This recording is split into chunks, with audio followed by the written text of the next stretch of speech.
Hi, this is Darren McCarty. And welcome to the FSF Popcast, your home for the all-nerdy, no-dirty interviews with people in our sci-fi and pop culture world.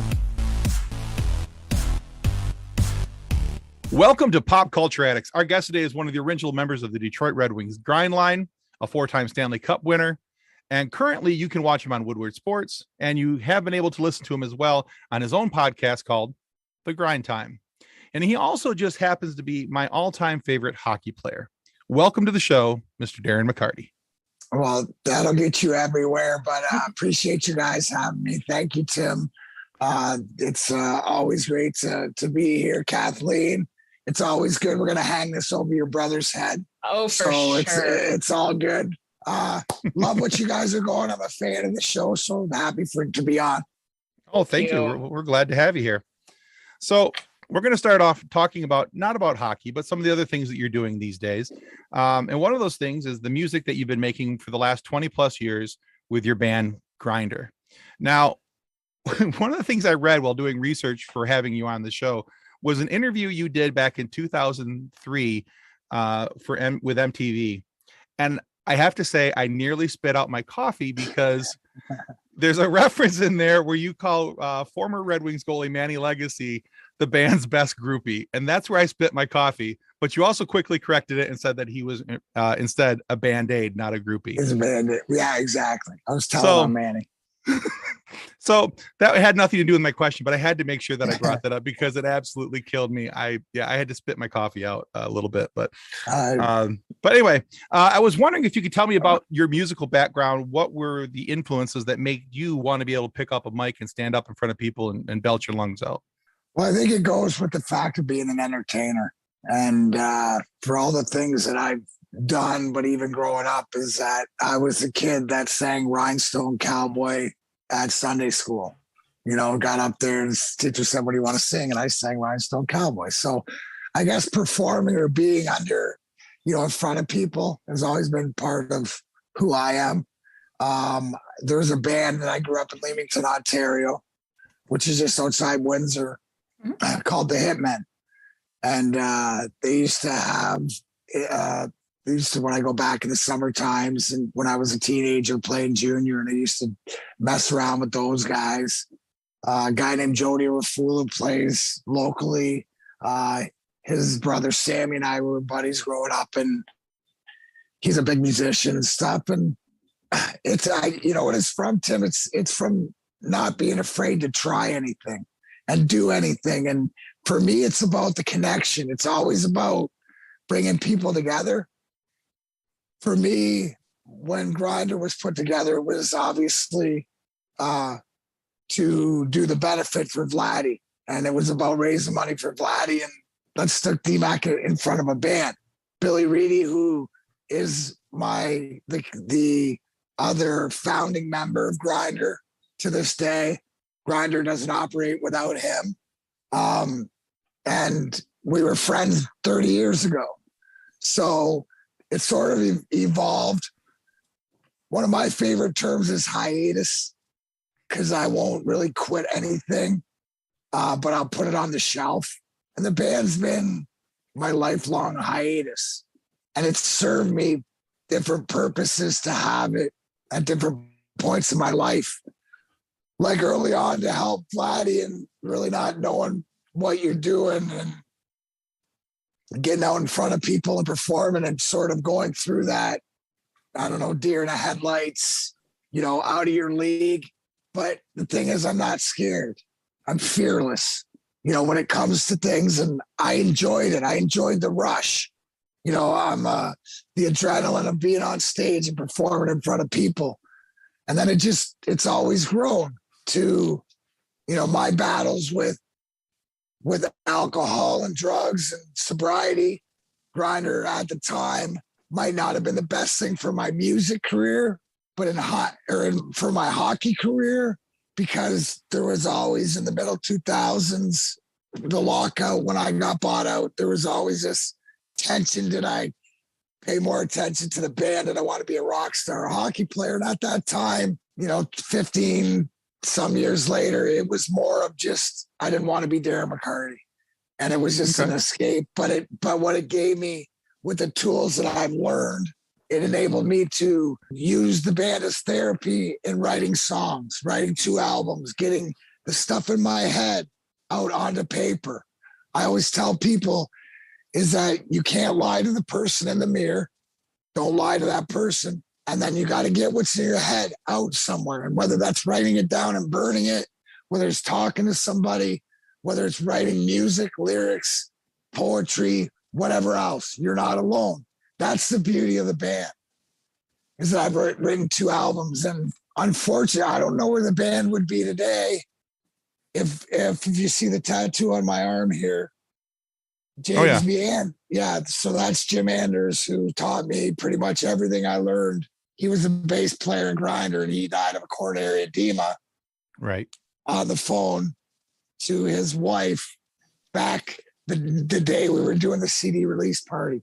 Supposed to be at the Royal Music Theater back in 2005. And when he died, it just was time to put the band up. Now we've played and done different things over the past 15 years and got together, stayed close, but it's all a timing thing. And just the fact to be able to crack it open and bring it back out June 16th for the first time in Marysville in a few years. We played a few years ago up north, but it's just to be in a totally different headspace and attitude and stuff. And I'm very grateful because I think that, so I have a band named Grinder, but to somebody else who's got a bass in their bedroom or a guitar or enjoys going to do karaoke or stuff like that, it's the same thing, right? It's the same thing about being able to express yourself or having the passion. And I always say I try different things, and if I care enough, I'll get just to be good enough to not suck. And that's the goal. So, and the bottom line with the band, I got some of the greatest musicians in this area that back me. So I'm always bringing the power behind me, whether it's the band, whether it's the comics on my comedy tour, whether it's the medicine in my cannabis. I swear by everything that I do and the people that I stand behind and I do these things with. Because I might be the name on it, but it's a team. And just like the Red Wing team, it's building this team. And the beauty is that the people, everybody is somewhat a part of it because they always have been a part of it.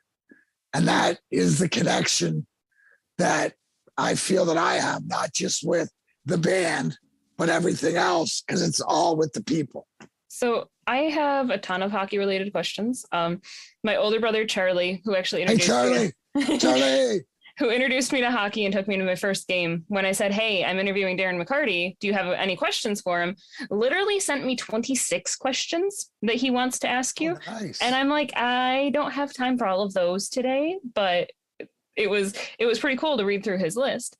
But I actually have a non-hockey related question I want to go to first. And you've already touched on it a little bit. So I want to talk about your cannabis line from Pinkana. Yes, ma'am. You have both CBD and THC products. So what inspired you to get your own line through Pinkana, and what should our viewers know about your line? So the Darren McCarty brand distributed through Pinkana. I started with the CBD roll-on. Okay. So my focus is cannabis as a medicine, no matter how you use it. For me personally, I understand my number one keys are pain relief and sleep, right?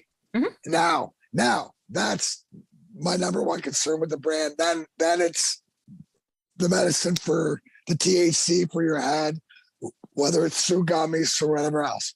But I first created my CBD roll-on, which is the hemp-based roll-on. It's the strongest, and I swear by it everywhere. And because it's e-commerce, because it's in a CBD line, I get to ship it to different places across the world and across this country, right? So that's for the topical. That's the roll-on. That's okay. So that was number one. Obviously, I have flour, and all the flour that I have is stuff that I use or or through my education stuff that I want represented. The Pincan and the Radical Genetics growers who are why did I get involved with them? Because they were ones that I'd been using the product with even before I decided to have the brand. And it was a relationship thing. So number one to me, it was about who could produce the best quality medicine, right? So Brent from Pincana and Brian and Dave and Matt and all these guys, you put this in their hands. So then we created a gummy line, and my gummy line is 5 different gummies. So I have one strictly CBD, right? So that's e-commerce. That's just strictly CBD. What I like to tell people is, the roll-on, the effect you get on the outside with a CBD gummy, which is individually packaged, right? And they're all red because it's sort of like the Matrix thing for the truth, right? Yeah. But they're all individually packaged. So if you want that CBD effect you get on the outside with the roll-on, that's what you get on the inside. Then I have a 1-to-1 THC CBD I call Game Day, which are what I operate on every day. Then I have a straight THC, which is the Power Play and the Party Pack. And then I have 2. One's a CBN, which is the sleep agent in the plant, the sedative, crossed with the THC, which will put you to sleep and give you a deeper sleep. We all want to catch up on our sleep and stuff like this, and we never have the opportunity. So it's about getting better sleep in a shorter amount of time. So getting efficient sleep. And then I have a CBD CBN combination gummy, which is actually works a little bit lighter, but it's perfect for I would use that through the week and use the other one on the weekends or in a night that I know I could get a few more hours of sleep. For me, being an alcoholic insomniac, this plant has saved my life. So I tell everybody all you have to do is Google me to see how, and I see my Red Wing in the background. I protected my teammates and fought for that jersey. Well, I got the cannabis plant on, and I'll do the same thing. And even more so, because this is about life or death. The tinctures, the drops, it's all about figuring out your application. I'm in the process now of separating, is having the brand, which you see here, which is more of the standard, into the Darren McCarty. You have to check, it's the premium cannabis, which has a more personal level, which is more to distinguish my taste and I guess more of the plant and the flower and sort of the aesthetics that we all like. To me, it's not, I got a couple sayings. I got a lot of sayings, but it's get educated, get medicated, and don't tell me what, tell me who. So I don't need to know that you're smoking Van Helsing. What I need to know is you're smoking Pincana Van Helsing, right? Because why do you do that? Because it's the same way as I can help you educate yourself.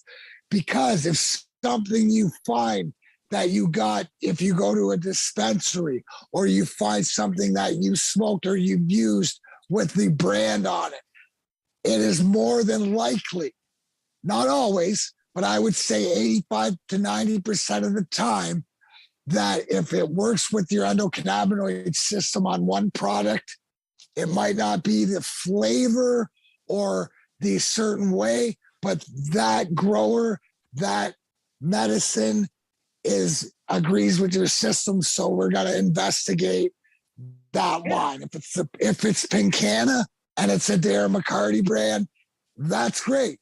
If it's not, maybe it's the Lemonade, which I have more, or maybe it's a heavyweight head, if we're trying to find what works for everybody else. And then, that's why it's all about that education. And I tell people, I'm here to either fight or answer your question. Yeah. Right. And that's the whole thing. It's my true calling in this life with all the stats or whatever, because this plant saved my life.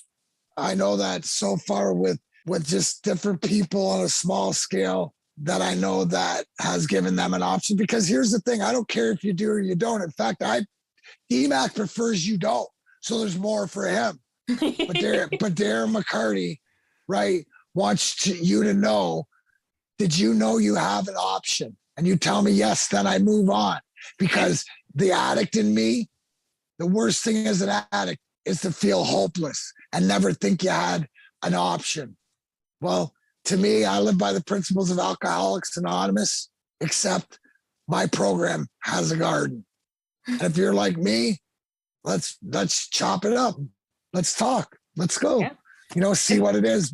And think about this. If you're canna friendly, it's the minute you find something that you love, like, and minute thing you want to do is share it with your friends or share it. Hey, check this out. Dude, you gotta try this. Nothing else is like that. Right? Nothing else is like that. Yeah, you can have a beer once I've had mine. Yeah, if you're into other stuff, wait till I get mine. Not a chance you're getting, right. So the education's out there. I'm living proof. You can't tell me different. And it's just aligning the like-minded people and the people. So I'm grateful to have gotten to this point with Pink Canna, and who knows what the future holds. But the bottom line too, Tim and Kathleen, is the addict in me is that if I have, this is how God works in my life. If he doesn't make it about me and makes it about everybody else, which cannabis is, then I will flourish, right? Because we don't want DMAC. We don't want Darren being DMAC. We want him being Darren. But it's also too is the message and the truth that it can spread for people that didn't have the option. Right. And it's just, that's what it's about. And that's why I'm grateful to Michigan and the people here for being alive, because if the rules and the laws weren't the way that they are, then it wouldn't happen. And the bottom line is why I have a brand is so I can have it in every dispensary in the state, so I don't have ever an excuse to use. My medicine is always available somewhere.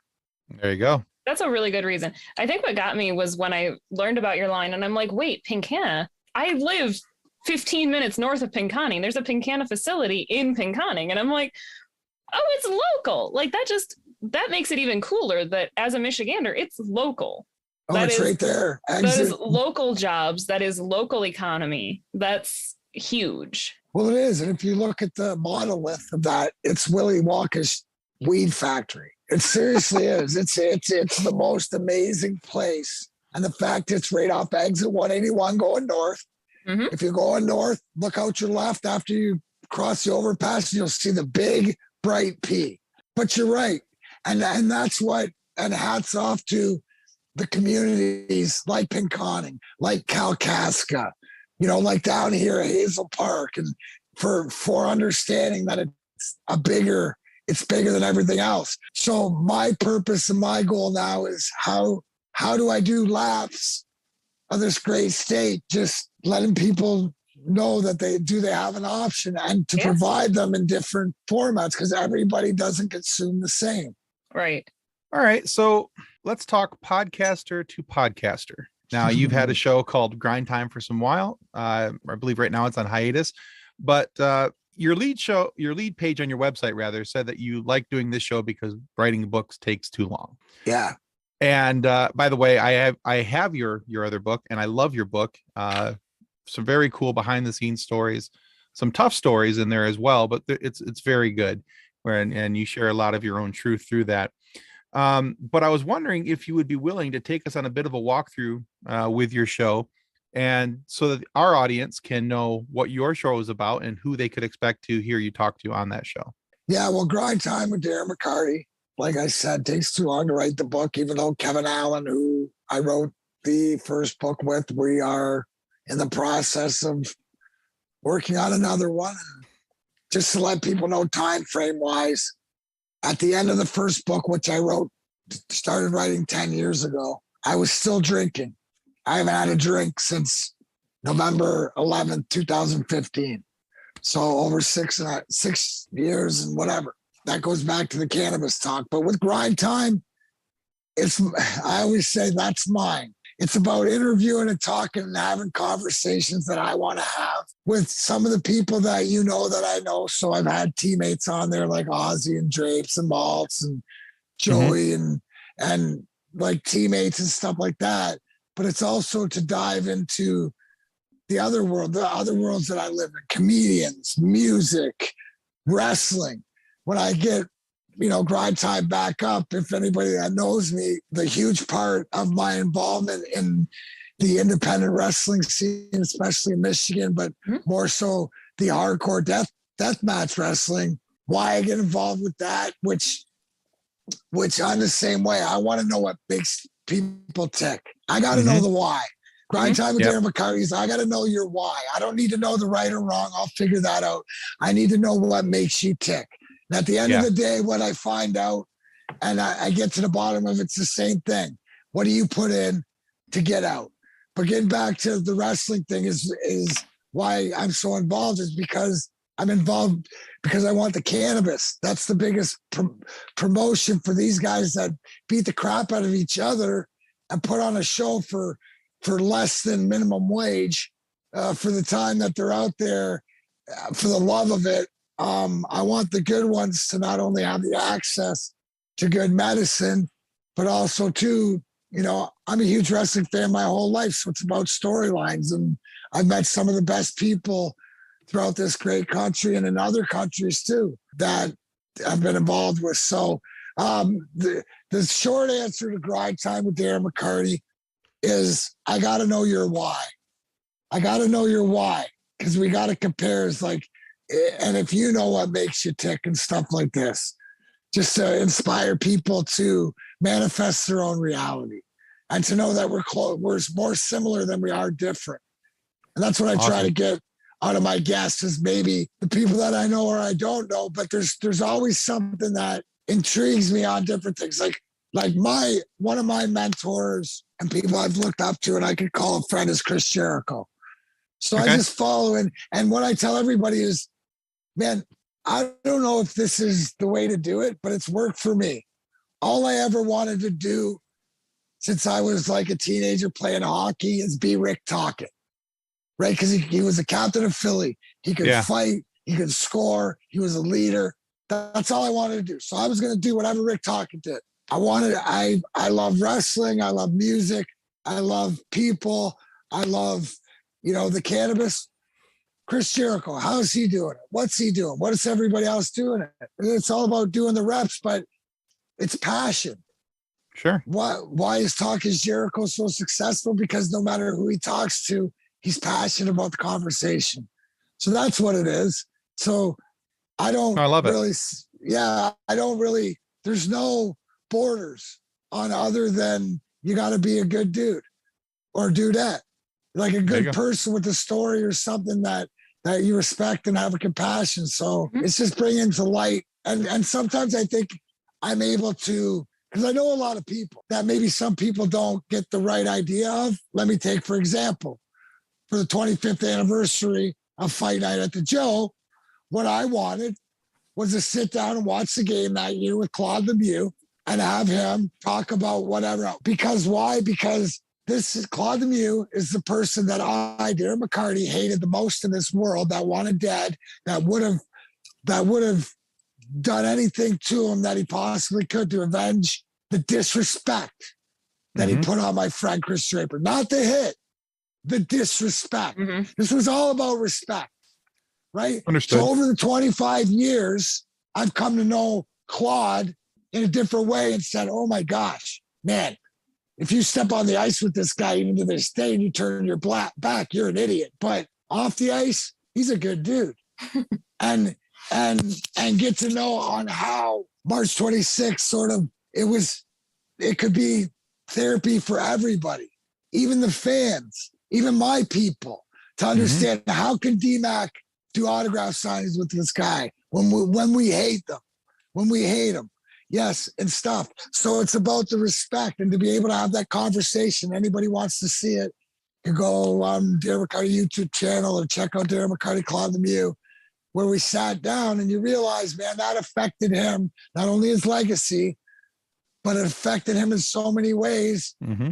that when he says not only does he not remember finishing the March 26th game, right? He thought he was out with a concussion or whatever. And the fact that he had an armed security guard outside his hotel room for 3 years, I said, good, you deserved it. It's about respect. Really But Yeah, I can't disagree with that either. But 25 years later, it's a lesson in life. Don't forgive, or you can forgive because it's for yourself, but don't forget. And I think it's a life lesson, and it took a long time. So if there's lessons to be learned, man, I just turned 50.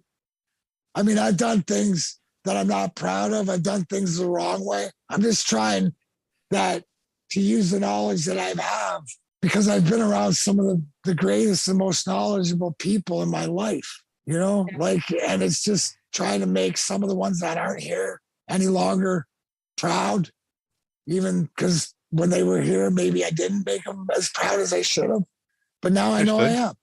So, Awesome. But I'm just timid. I'm never afraid to lead the way. I'm never afraid to strip down Will Ferrell naked and run old school. We're running the bag. Hey, what are you doing? Yeah. We're seeking. Right? Dude, I'm leading the way. But if that helps other people, no matter, because where I've gone wrong and maybe broken bones, if they only get Band-Aids, then I've done my job. Yeah. There you go. I think one of the things on our show that many people may not understand about it is that even though on the surface we're an interview show, we're looking for stories. We're always looking for the story of the why, like you said, looking for the why. I want to know when I bring somebody on, even with you, even though you're my favorite hockey player, and I've had the opportunity to talk with you in person twice before, and I've always enjoyed the conversations that I've had with you. I still want to know, okay, so he was in this band. What was the reason for it? What was the intent behind it? Why was he doing it? All these different things. And here's the thing. Here's the thing, because if I put my mind to things, I will accomplish them. So if Jim doesn't die, I'm not saying, but I'm saying that the band might have, got to a level to whatever it is because of the talent of the guys or the passion put into it. Right. But it was a harsh reality of life at that moment. But it was a passion project. And I think more so nowadays, because what I learned is to not stop writing, because I don't write the music. What happens is that the boys will write some licks or something, either, hey, what do you think of this? I got this idea. And then I'll be like, hey, guess what? Dude, remember that girl back in whatever that I was pissed off about? Yeah, I got one. Let me file through this. Oh, let's see. So it's therapy in a lot of ways. And now the fact that we've sort of all, survived a few tours of this life.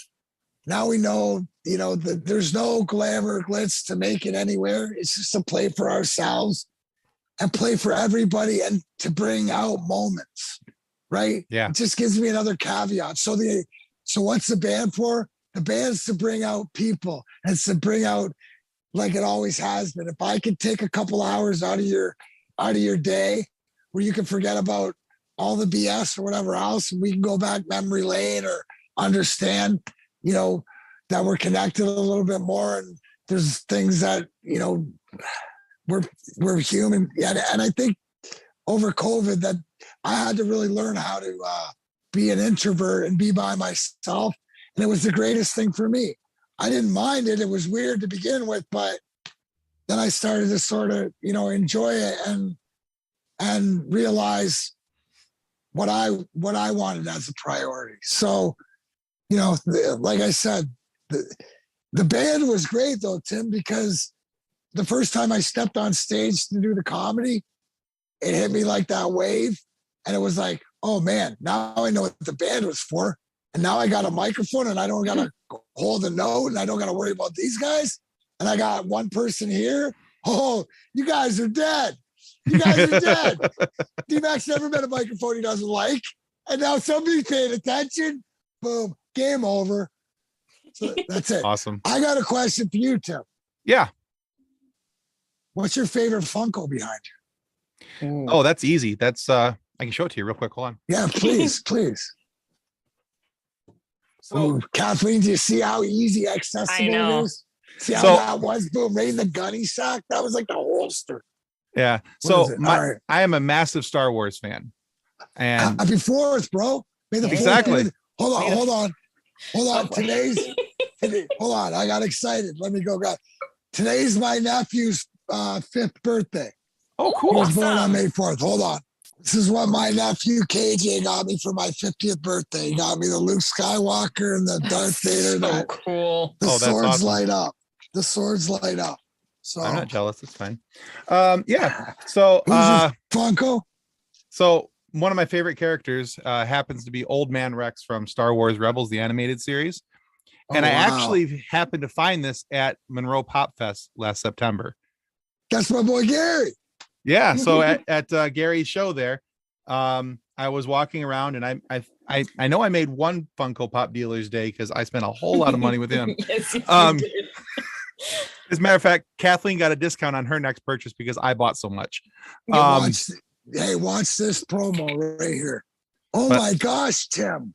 You got that at the Monroe Pop Fest, which is in September down in Monroe. And that means that, you could probably find lots of treasures down there for every pop enthusiast. I'll actually be down there, so I'll be looking with you. We'll go let's go on an adventure together. Absolutely. Let's see what we can find. Yeah. Old Man Rex from Star Wars Rebels. I have had a hard time finding that. I haven't been able to find it since, and I'm very excited about that one. I know I just flip-flopped this a little bit, but I need a little bit more behind that. Why Old Man Rex? Because with everything that happens in Star Wars and Order 66, when that gets executed, he was one of the ones that didn't follow through with it. He had already pulled his chip. He was willing to stay on the fight. And I love his story progression through the end of Clone Wars into Rebels. And it's actually been confirmed now that in Return of the Jedi, that the old man standing off to the side with the gray beard is Captain Rex when the Empire goes down. And so I just love his story progression, that through and through, he was there to fight for the good guys. And he had, and much for the same reason I respect you, he has his teammates' backs. He has his partners' backs. He was there to fight with them till the end. I love it, man. That tells us a lot about, and that makes sense. Like you said, that's your why. Boom. I appreciate that. Thank you for sharing that. Yeah, no problem, bud. Because that's the best part about Star Wars. Right? That's the best part about it. Well, that, and like, if we want, like, can we just, sorry, I know you're going to ask me something, Kathleen, but the Mandalorian, right? Boba Fett, all the, like, you see, to Kathleen's point, the way that they've revived it, but there's Grogu, little G. Wait, hold on. Oh, I got a Grogu mug around here somewhere. Oh, my cup is also Grogu. There it is. Nice. Yeah. Excellent. No, but I love it. But like, even from, new characters, a new series and all that stuff to the old, every secondary, third, fourth, fifth, if you delve into it, the storyline doesn't end. Guy in green. If there's somebody in the Star Wars that you notice, like they make a point, give them a name or whatever, there's an intricate backstory. Oh, yes. Yeah. Like if you delve into it, there's an intricate backstory, and that's what I love.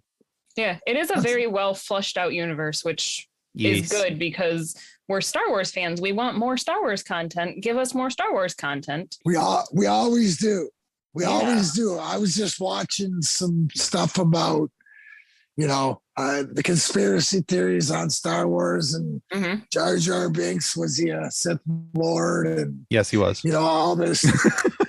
I believe he was too, because you're not that lucky. But with everything, how he influenced everybody, if you look at the timeline, yeah. Oh yeah, yeah. Oh, yeah, and because he's from Palpatine's home country. Oh yeah, there's all kinds of stuff to tie it in together. And because everybody had to know the whole Star Wars universe would hate this guy, right? In a different sort of hate. Because it said he ruined the movie, but he didn't ruin it really because he was in it. He ruined it because he's the Sith Lord.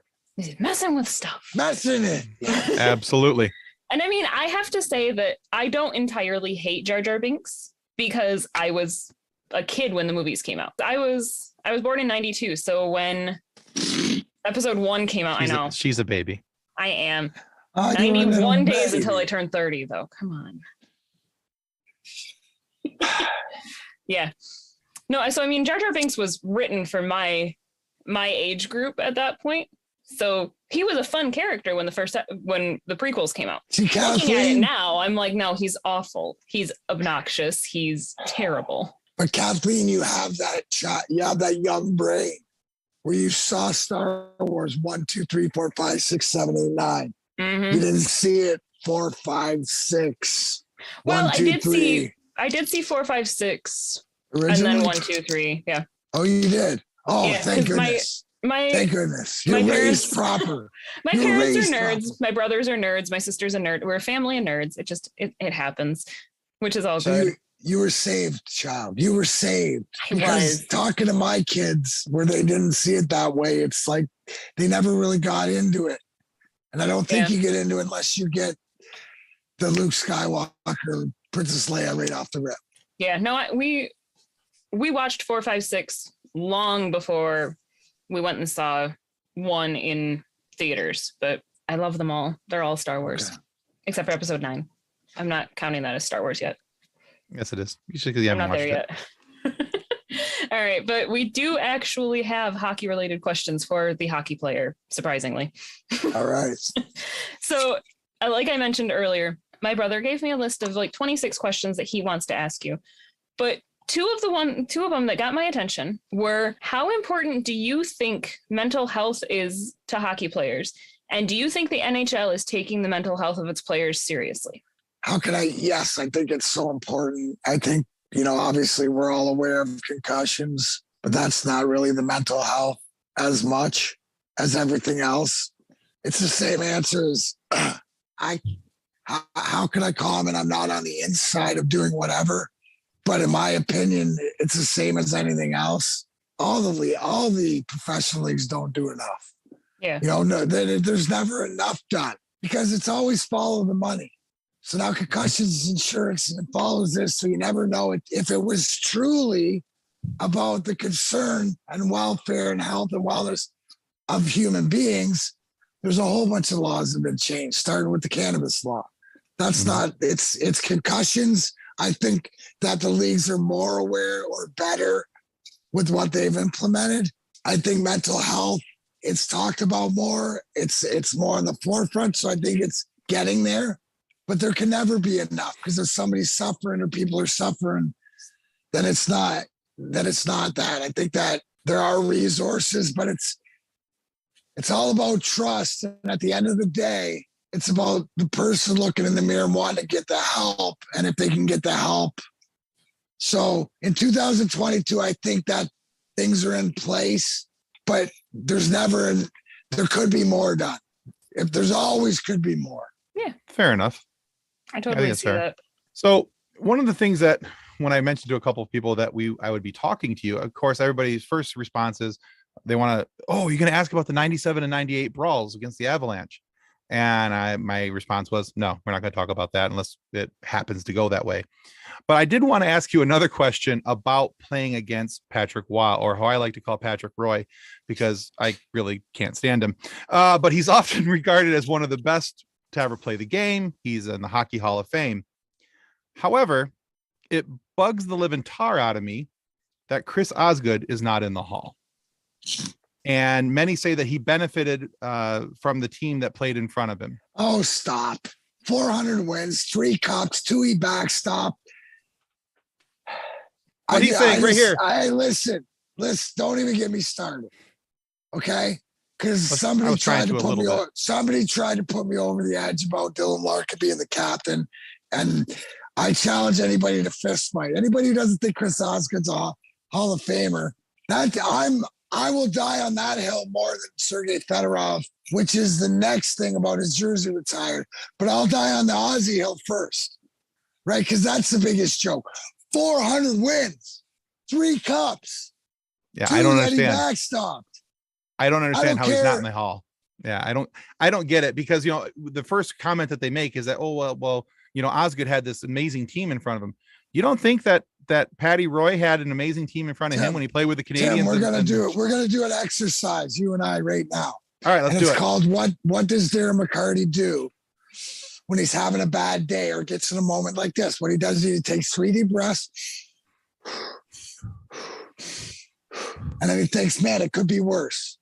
Because you could be Patrick Roy. And what do I mean by that? Not because I scored the hat trick and owned him. He is a Hall of Fame goalie, but that's only exhibit 1.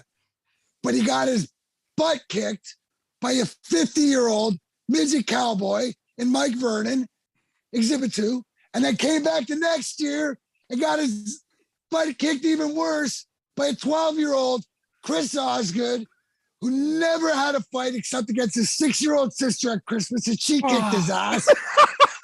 So, I mean, gosh darn it, I feel better because you know what? It could always be worse. You could be Patrick Roy, Tim. So that's awesome. how. I need that on a shirt, Tim. It could be worse. Patrick Roy. Exhibit A, B, and C. Oh, I love it. That is the best answer. And that was, yeah. Okay. Yeah, I am a huge Ozzy fan. I don't know if you can see it, but on my wall there, I've got him saving against Hosa. So Ozzy and I came in together, right? We came in to Adirondack together.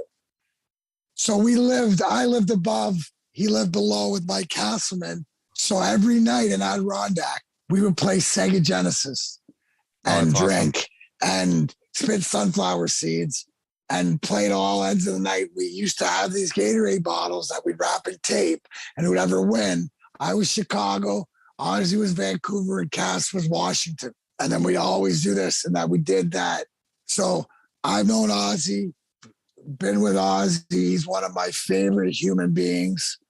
If you asked me if I had one goalie for one game, I'm going with Ozzy. You say, how do you do that against Hasek? And I'm living and dying with this guy. Even though he is the biggest practical joker in the world. I mean, what do I mean by that? I'll give you an example. He liked to sew your car keys into your pants pocket. Now, I don't know if you've ever had that done. No, I haven't. You can't.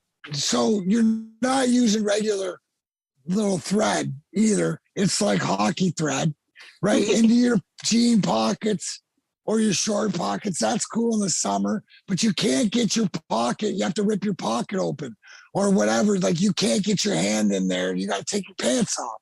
It's cool until he does it when it's minus 20 out and you're gone commando, and then the door locks behind you and you're standing naked in the parking lot. Oh yeah. And that's awesome. And he pick on somebody else every day. And he's always perfect with the tide is high and everybody's expecting it. And then just as it goes down, bang, he's unbelievable. So he should be in the Hall of Fame of Impractical Jokers. He would fit right on that show. There you go. In your NHL career, I looked this up. I checked the NHL's website. You racked up an impressive 1,477 penalty minutes. 11 of those, March 26th, 1997. Nice. 11 in one game. That's impressive. No, that's not even, because I only got 4 minutes for roughing on Lemieux. I didn't even get a 5-minute major for that. You didn't. I fought Denmark later in the game, but that's no. Actually, the fact that you only got 11 minutes. 27, 36, 82, that's impressive. Go look at Proby and Joey back in the day. Right, That's what I was growing up with. That's impressive. The March 26, 1997 game is my first major hockey memory.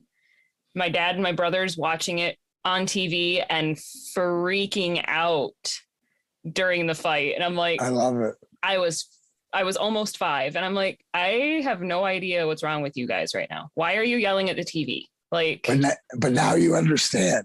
Now I understand. I have. Well, you understand earlier. But right. Yeah. Well, I mean, I went to my first minor league game when I was 11. When I was in high school, I wrote a 6-page persuasive paper on why the NHL should allow fighting in the game. Yeah, I'm a little bit of a fan and a little bit of a nerd. I love it. Yeah, I'd love to see that. I'd love to see that paper, Kathleen. I might have it on a flash drive still. I've got like 3 or 4 paragraphs in that paper just about the Bertuzzi incident and why that wasn't Bertuzzi's fault. Yeah, like no, do you know what I went into it? Right. Well, the whole thing with the Todd Bertuzzi, Steve Moore, is the fact that when Nicolishin jumped on Bertuzzi's back, that's what drove his head into the ice. Exactly. Right. It was not Bertuzzi that did it. It was here's everybody the who piled on top of him. Right. But that's the whole, if he spun him around or came from the front, that's you're never gonna listen.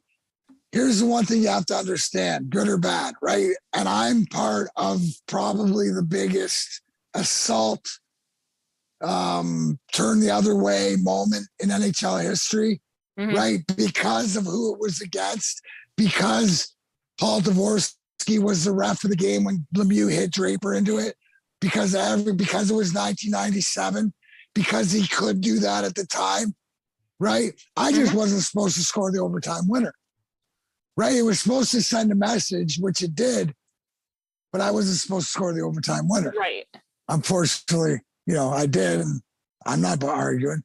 But you understand the why to it. It's just that they were looking, and here's the thing: if that happened in '97, it's unfortunate because you never want any guy to get hurt like that. Right. It's just an unfortunate situation, but I'm glad that you can see what I saw.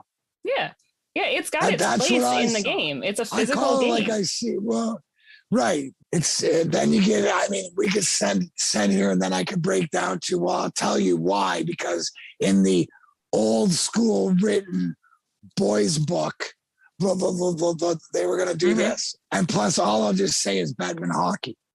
So they were changing. It's the timing of it. When you're trying to make a change and trying to make a point, just like in the opposite way, Lemieux, they were trying to make a point that he was the biggest cheap shot guy. Not just like ask Cam Neely, ask, all these other guys that he's cheap shotted. That was the penance. It works the opposite way at the time. So it's unfortunate that Todd had to bear as much of the brunt of what he did. Yeah. He got the full weight on his shoulders for that one. He did. But with those 1,477 penalty minutes, other than the 1997 game, who was your favorite person to fight against? And was there anybody that you would not pick a fight with? Well, yeah, there's guys that you didn't want to fight. Like you don't want to fight the Tony Twists and the monsters that can break your face. The fact is that you had to, at certain points, is the embrace your suck part of the job. So you try to pick somebody that couldn't kill you. Because if you score goals, you get paid. But if you get scars, girls like you. That's just the way it is. That is just how it works. That's just how it works. Fair enough. So you gotta, I'm always looking for the positive. I'm always here to point out the positive. Yeah, well, my favorite fight is when you get I always just wanted to be Robin to Bob Probert's Batman. Like if I fought my guys my size or smaller or whatever, I usually did pretty good. So I was like, I got my hands on Matthew Barnaby one time in Colorado and gave him a good whooping. So that was fun because he was a bit of a rat, so that one brings back memories. There you go. All right, Darren, we have one final question for you. We call it our silly question. And so tonight, this one, typically we go a little more silly than this, but I left it at a hockey question. And it's which one would you do over? Would you beat the wheels off of Claude Lemieux again in 1997? Or would you score the Hattie on Roy in the 2002 playoffs again, if you could only pick one? Oh, it's got to be Lemieux. Thank you. Okay, good enough. It's got to be Lemieux because that's it's the same thing as which goal. It's that goal. If somebody else was going to score, we're going to win the game. I didn't have to score the goal. We had to win the game. So I'm not giving that back because I can't. You know what I'm saying? We got to go with and that Lemieux thing. That's Red Wing D-Day. Because here's the thing: when I scored that goal, not only did I slay the dragon, get the girl, but it was at the end of the game. It was the proverbial. It didn't matter if it was a team, the building, the city, the state, the country, the world, the universe, the galaxy, wherever else. The Red Wing fans, Wingfield Nation. That was the proverbial. it's going to be all right. I don't know what it means, but it's going to be all right. And the payoff was just down the road, but we needed that moment. Right. So, and I say that because I felt that I've only felt that feeling twice. First time was March 26th. Second time was when Steve Eisman was hired as vice president and GM. So it's not when, it's when. Absolutely. We'll get there. All right, Darren, we have enjoyed our talk with you so much today. Where can our viewers and our listeners go to find out more about you and what you've got going on? Yes, Darren McCarty, the official Darren McCarty and the real Darren McCarty on Instagram and Facebook. Darren McCarty 4 on Twitter. That's the one I'm active on. DarrenMcCarty.com for all your Darren McCarty needs and wants. And check me out, Woodward Sports Network, 11 to 1 daily with my boy Neil Rule on Big D Energy. I think I got everything. Awesome. All right. We will link all of those in our episode description so that our viewers can find you. That'd be awesome. And I appreciate it. Tell Charlie we said hello, and it was a pleasure talking to you. I look forward, if I don't see you before, to see you at Monroe. See you in Monroe. Sounds great. Just want to remind everybody that subscribing is the single most important thing that you can do to continue to help Pop Culture Addicts grow. And we get more amazing guests like the awesome Darren McCarty to join us here today. So please subscribe. It helps more than you know. And go check out Darren McCarty on all his socials and his website as well.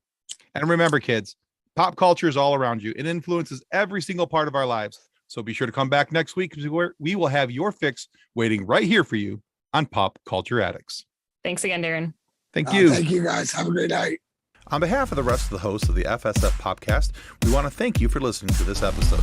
If you'd like to be a guest on a future episode, please contact us by means of Twitter or Instagram using the handle @FSFPodcast, or go to www.fsfpodcast.com and click on the Contact Me link. Thanks again.